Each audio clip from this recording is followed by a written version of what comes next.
2024 সাল নয়, এদেশে চলছে 2016 সাল। 13 মাসে বছর হয় এখানে। কোথায় কোন সেই আজব দেশ জানুন। 2024 সালের মাঝে দাঁড়িয়ে গোটা পৃথিবীর মানুষ যেখানে সামনের দিকে এগিয়ে চলছে, সেখানে এই দেশের বয়সী রয়েছে প্রায় 7 বছর পিছিয়ে। 13 মাসে বছর হয় এই দেশে। এখানে রয়েছে 3টি ঋতু। কি অবাক হচ্ছেন?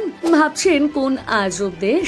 এই দেশটির নাম হলো ইথিওপিয়া। ইথিওপিয়ান ক্যালেন্ডারে 12 নয় 13টি মাস রয়েছে। এখানে শেষ মাসটিকে বলা হয় পাইগুম, যা মাত্র 5 বা 6 দিনের। এই ক্যালেন্ডার অনুযায়ী 2007-এর 11 সেপ্টেম্বর নতুন শতাব্দী উদযাপন করে এখানকার মানুষ। বলা হয় এই ক্যালেন্ডার 525 খ্রিস্টাব্দে রোমান চার্চ দ্বারা সংশোধন করা হয়েছিল। ইথিওপিয়া তার নিজস্ব ক্যালেন্ডার সিস্টেম অনুসরণ করে। এখানে গুরুত্বপূর্ণ ছুটির দিনগুলো বিবেচিত হয় বাকি বিশ্বের থেকে আলাদা হিসেবে। ইথিওপিয়ায় 3টি ঋতু রয়েছে। সেপ্টেম্বর থেকে ফেব্রুয়ারি পর্যন্ত দীর্ঘ শুষ্ক মৌসুম হিসেবে পরিচিত বেগা নামে এটি একটি সংক্ষিপ্ত বর্ষাকাল।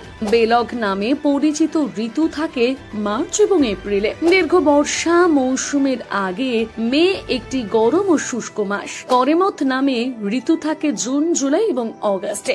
সবচেয়ে ঠান্ডা তাপমাত্রা সাধারণত ডিসেম্বর বা জানুয়ারি এবং মার্চ, এপ্রিল বা মে মাসে সবচেয়ে গরম হয়। তবে অনেক এলাকায় বৃষ্টিপাতের মাঝারি প্রভাবের কারণে জুলাই মাসে সবচেয়ে ঠান্ডা তাপমাত্রা থাকে।